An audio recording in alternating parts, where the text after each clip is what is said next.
है लासा का। पहला सवाल है 25, 30, 15 का लासा ज्ञात करो। तो पहले हम क्या बताएंगे गुणनखंड विधि द्वारा। किसके द्वारा? गुणनखंड विधि द्वारा।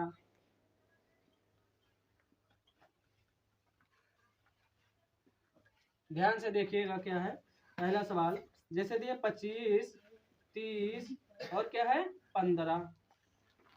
25, 30, 15 क्या करना है? गुणनखंड विधि द्वारा लासा ज्ञात करना है। ठीक, तो हमने क्या किया 25 के क्या होगा 5 गुणे 5 5 25।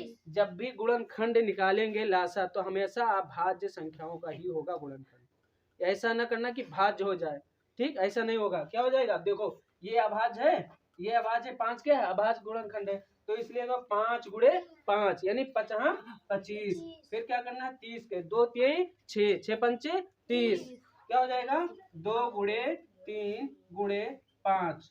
अब इस तरीके से मन निकालने का 6 गुणे 5 ये तुम्हारा क्या हो जाता है? गलत हो जाता है। क्यों? क्योंकि ये तुम्हारा क्या हो जाता है? भाज्य संख्या हो जाती है।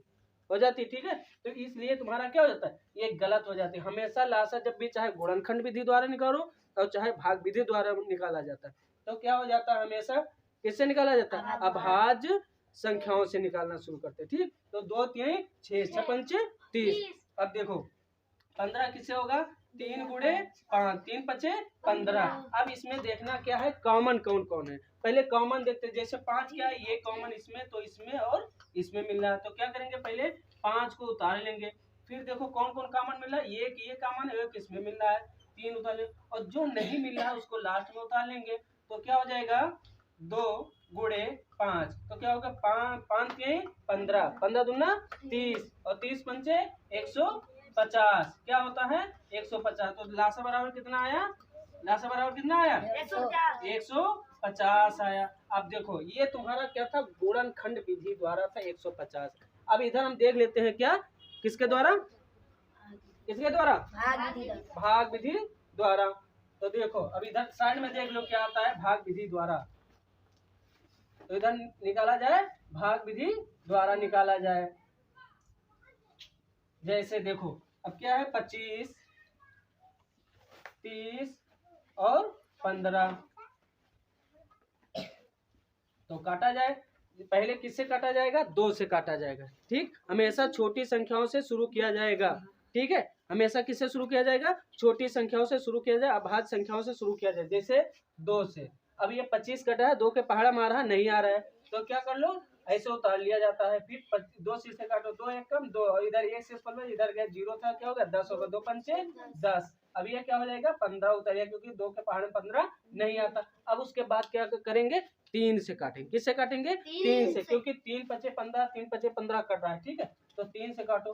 25 ऐसे उतार लिया जाएगा और 3 पचे 15 3 पचे 15। अब देखो फिर किससे कटेगा?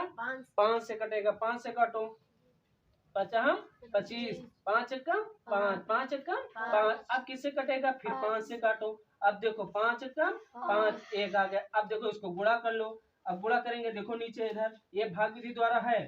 ठीक है, ये भाग विधि द्वारा है तो इसे बराबर लगाया गया। तो 2 गुणे 3 गुणे 5 गुणे 5। अब देखो 2 3 6 6 पंचे 30 30 पंचे 150 यानी 150 आया। अब देखो गुणनखंड विधि द्वारा निकालेंगे कितना आया था? 150 आया था। और भाग विधि द्वारा निकाले कितना है? 150 है। इसी तरीके से हमेशा चाहे गुणनखंड विधि द्वारा निकाला जाए चाहे भाग विधि द्वारा लासा निकाला जाए उत्तर क्या होता है? हमेशा सेम आता है। तो इसलिए कभी कभी मान लो गुणनखंड विधि पता नहीं भाग विधि द्वारा पता है तो उत्तर जांच कर लिया करो।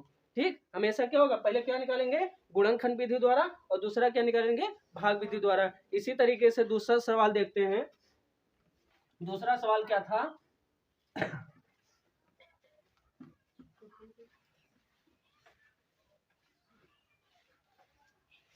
दूसरा सवाल क्या था? 16 32 20 क्या है? 16 32 20 20 का क्या करना है? गुणनखंड विधि द्वारा निकालना है। ये भी लासा क्या करना है? गुणनखंड विधि द्वारा पहले हम निकालेंगे। दोनों तरीके से निकाला जाएगा। पहले हम क्या निकालेंगे? गुणनखंड विधि द्वारा निकालते हैं। हमेशा ये ध्यान रखना कि गुणनखंड विधि में हमेशा अभाज्य संख्याओं से ही गुणा किया जाता है। उसके बाद भाग विधि द्वारा निकालो, दोनों उत्तर सेम रहेगा। चाहे गुणनखंड विधि द्वारा निकालिए और चाहे भाग विधि द्वारा निकालिए। ठीक, देखो क्या करना है, 16, 32 और क्या है 20 है। अब देखो 16 कैसे गुणा होगा, कितनी बार गुणा होगा, 2 गुणे 2, 2 गुणे 2, 2 गुणे 2, क्या होगा 2 दूनी 4, 4 दूनी 8, 8 दूनी 16। अब देखो फिर 32 निकाला, क्या करना है 32 निकाला तो 2 गुणे 2 गुणे 2 गुणे 2, 2 दूनी 4 दूनी 8, 8 दूनी 16, 16 दूना 32। अब देखो 20 का कैसे निकलेगा, 2 गुणे 2 गुणे 5। अब देखो ये कॉमन मिल गया, ये कॉमन मिल गया तीनों में, तो क्या कर लेंगे इसको पहले 2 उतार लेंगे। अब देखो ये कॉमन ये कॉमन ये कॉमन मिल गया, उतार लेंगे इसको। ठीक, अब कौन कॉमन मिला, ये और ये मिल रहा है, इसको उतार लेंगे। फिर इसमें मिल रहा है, इसको उतार लेंगे। फिर एक सिंगल जो नहीं मिल रहा है उसको भी लास्ट में उतारेंगे और 5 लास्ट में उतारेंगे। अब इसको गुणा करो, कैसे गुणा किया जाएगा, देखो 2 दूनी 4, 4 दूनी 8, 8 दूनी 16, 16 दूना 32, 32 पंचे न जान तो गुणा कर लिया करो ऐसे, 5 दूनी 10, 5 ते 15, ये 16, कितना आया 160 है। यानी लासा कितना आया, लासा बराबर 160, लासा बराबर 160, 160। अब देखते हैं, अब भाग विधि द्वारा निकाल लो। अगर हमारा भाग विधि द्वारा लासा 160 आ रहा है तो ये समझ लो हमारा क्या है, ये गुणनखंड विधि द्वारा सही है और भाग विधि द्वारा दोनों सही है।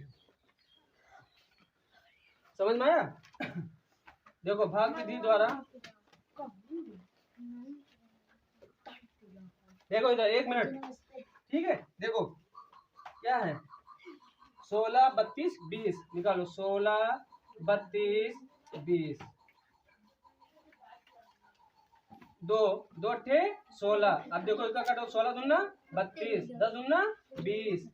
अब इसको भी 2 से काटो, 2 चौके 8, 2 अट्ठे 16, 2 पंचे 10, फिर 2 से काटो, 2 दूनी 4, 2 चौके 8, 5 नहीं कटा है, 5 क्या करोगे वैसे उतार लिया जाता है, 2 क्या करोगे, 2 एकम 2 दूनी 4, 5 ऐसे उतार लो। फिर क्या करना है, फिर 2 से काटो क्योंकि अभी 2 बचा है ना, तो 2 एकम 2, अब 5 से करो, फिर 5 से काटो, 5 एकम 5। यानी अब इसको गुणा कर लो, क्या है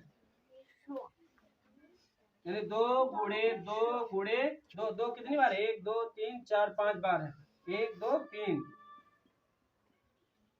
गुणे 5। अब देखो 2 दूनी 4, 4 दूनी 8, 8 दूनी 16 दूना 32 पंचे, यानी देखो भाग विधि द्वारा भी 160 आ गए और गुणनखंड विधि द्वारा भी 160 है। यानी हमारा आंसर क्या है, सेम है, यानी उत्तर हमारा सही एकदम राइट है। तो इसी तरीके से गुणनखंड विधि द्वारा और भाग विधि द्वारा मासा निकाला जाता है।